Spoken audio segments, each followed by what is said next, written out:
Hi everyone. I thought with it being the month of December that it would only be appropriate and natural to talk about digestion and gut health, because if you are in the United States, you are most likely celebrating Thanksgiving, which is a holiday that we indulge ourselves and eat way too much usually. So just want to drop a few reminders in here and hopefully share some new information to give you some value for watching this video.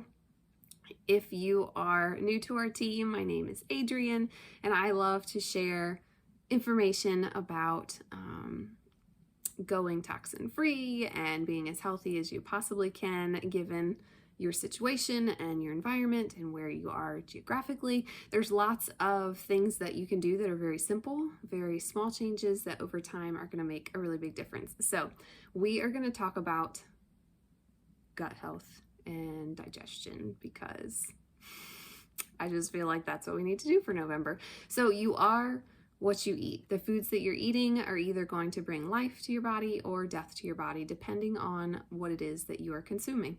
If you're thinking about fresh, clean ingredients, then you're most likely bringing life to your body. But if you are getting lots of food from outside sources like restaurants or fast food places, or you just have to add a couple ingredients and magically you have a meal, or TV dinners or the frozen dinners, there's going to be a lot of preservatives in those foods to keep them shelf stable. And that preservative and what they use for preservatives is not exactly the best thing for your body. So as much as you can, you want to try and make sure you are making as much from scratch that you can, so you know what exactly is in there and you know the ingredients that are in there are good for you. So 70% of our immune system is in our gut, which is pretty fascinating. You know, people always say trust your gut. There's actually some research now that's backing that up, which is fascinating. I always love it when science backs things up like that. You want to make sure that you are eating as healthy as possible. And if you are uncertain what I'm talking about when I say gut, I'm just talking about your digestive area, mostly focusing on your stomach, but your digestive system covers lots of structures and organs in your body. The things that live in your digestive tract, like your bacteria and all of that, kind of work together with your cells, and that is what allows your body to break down food and digest it, break down toxins, pull out the vitamins, hopefully from what you're eating. There's a fascinating documentary that I watched on Netflix called Food Incorporated, and it really got into some of our farming practices and just lots of like dirty behind the scenes stuff that's going on in our food industry. So I would encourage you to check that out if it's still available. I don't know, they might have pulled it, but I learned a lot from that documentary. Also, while you are eating, you really shouldn't be drinking liquids. Like 4 ounces or less is kind of the magic number there. You want to make sure that you're drinking more in between meals so you're not causing stress on your stomach to break all that food down with the added liquid. You've got lots of enzymes and different acids that are working to break down your food. And if you're drinking liquids, it just kind of waters things down and slows the process down. So you want to make sure also while you're eating that you are chewing your food up, that you are chewing it up as it's kind of like almost a liquid is what they say. So it's a lot more than most people chew. Chew your food up, allow your saliva in your mouth to do its thing. And then when the food hits your stomach, it is already started to physically being broke down, and then the acid in your stomach will really start to break down on a cellular level. I did ask one of my daughter's dentists one time about snacking because my girls would eat all day if I let them, and he said that it takes about an hour for the bacteria in your mouth to like normalize and stabilize.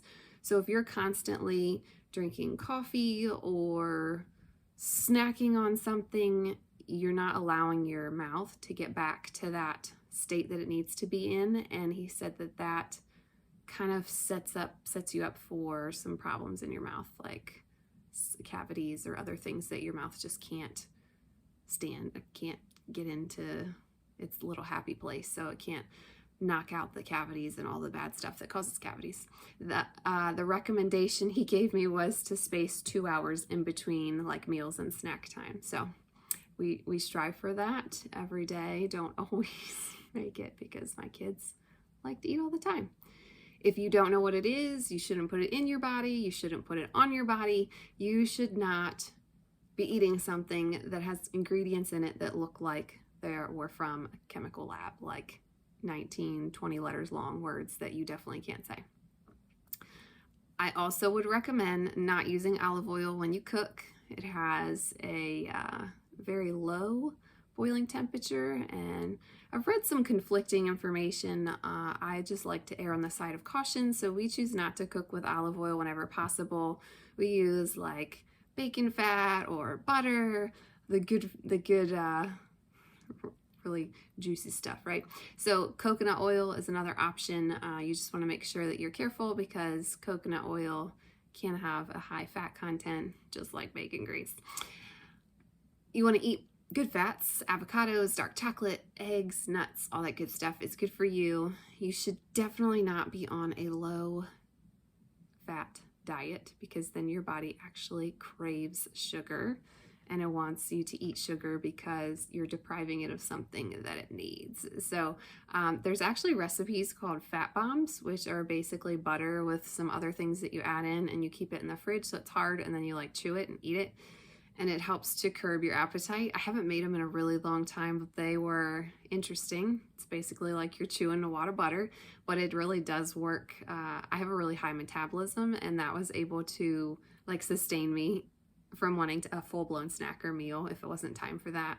Another thing we do is make what we call power balls. It's basically peanut butter and oatmeal and some other things thrown in there, chocolate chips, and that's just a really quick snack you can eat a couple of them, and it kind of holds you over if you are a snacker like we are.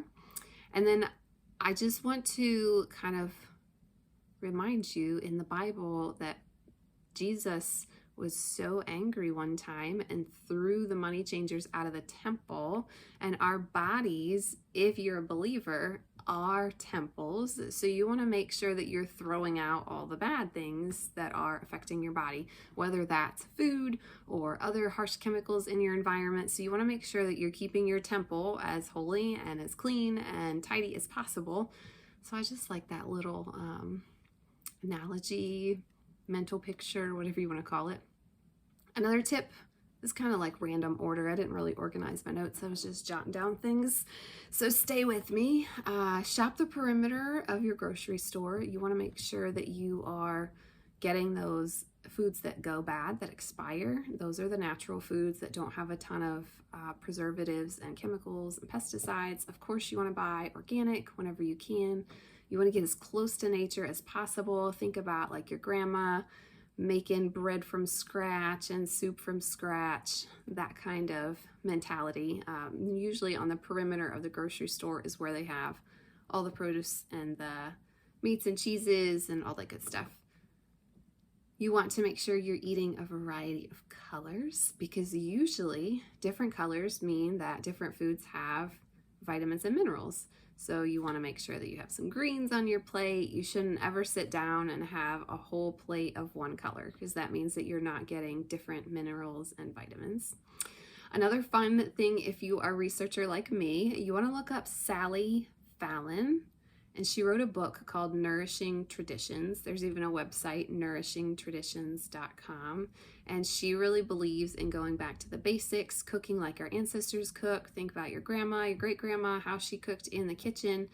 Whole foods, like real clean stuff. You know what you're eating. It's not the rolls that you buy at the grocery store, that kind of thing. And she actually did a super interesting analogy between when the food industry started taking fat out of foods and started putting sugar in, and then she compared it to the obesity rates in America, and it is amazing the correlation there. So I'm not saying that that's what caused it, but I don't really believe in coincidences. So you take that information as you will.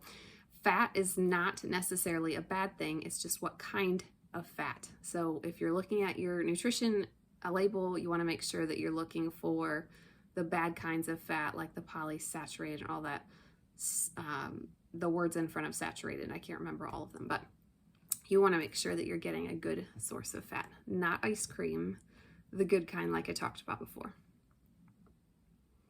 Look through my notes, make sure I'm staying on track here. I found an article back in 2019, so a few years ago. At that time, there were 70 million people that had digestive diseases in the US. 70 million. All bacteria should be balanced in our bodies. So there's good bacteria and there's bad bacteria. And unfortunately, some of the things that we take, like antibiotics and different foods that we eat, really promote a unhealthy state in the body, which causes a dis-ease in the body, which can lead to lots of problems and other things if you are not replenishing. So obviously medicine has its place and there are times where you cannot avoid it. But if you're taking an antibiotic, that means that it's killing all of the bacteria. It does not target just the bad kind, it kills all of it. So you want to make sure that you are supplementing good bacteria back into your diet and that you are doing it not at the same time that you're taking your medicine. So yogurt is a great way to get the good bacteria back in your body. Just make sure it's at least an hour after or before you're taking your medicine, so your body has time to actually get that good stuff in before you take your medicine. Probably better after, unless you're taking it at night. We have lots of delicate balances in our body. God really designed our bodies super intricately. I love to learn about the body. It's always fascinated me, but I will save that for another video. Just know that things are in a very delicate balance, and as we eat and as we are exposed to things in our environment, that can kind of cause disharmony in that balance and other things can happen. Your immune system has to work extra hard when you have extra bad guys, bad bacteria and funguses and viruses that aren't supposed to be there because you're not giving your body the correct fuel that it needs. You also obviously want to stay away from processed foods, antibiotics whenever possible, and you want to make sure that you are reducing your stress because stress affects so many things. So many things. There's actually correlations between stress and inflammation in the body and your cognitive ability, your emotions. It's just a whole bunch of mess. So whenever you can reduce stress is always a good thing. Okay, I'm going to talk about a couple things that I would recommend cutting out of your diet. Obviously, I talked about good fats. You want to increase those, but you want to remove as much sugar as possible. In 1800, from what I researched, the average person consumed 5 pounds of sugar each year. 5 pounds each year. And now, as of the time that I did this research, which was probably a few months ago, we're in November 2022, the average American is consuming 152 pounds of sugar each year. Absolutely ridiculous. That is a crazy increase. 5 pounds to 152 pounds. Obviously, you're avoiding them wherever you can. You want to avoid sugars, white flour, because they break down as sugar inside your body, flour and pasta. So cut that back as much as possible. You also want to avoid high fructose corn syrup. There are some companies, some sodas that are starting to get on the anti-high fructose corn syrup train. I would caution you to be super cautious about what you are purchasing. I was not paying attention one time and grabbed a soda. We don't drink a lot of soda, so it's just every once in a while, but it's fun to have a little treat every once in a while.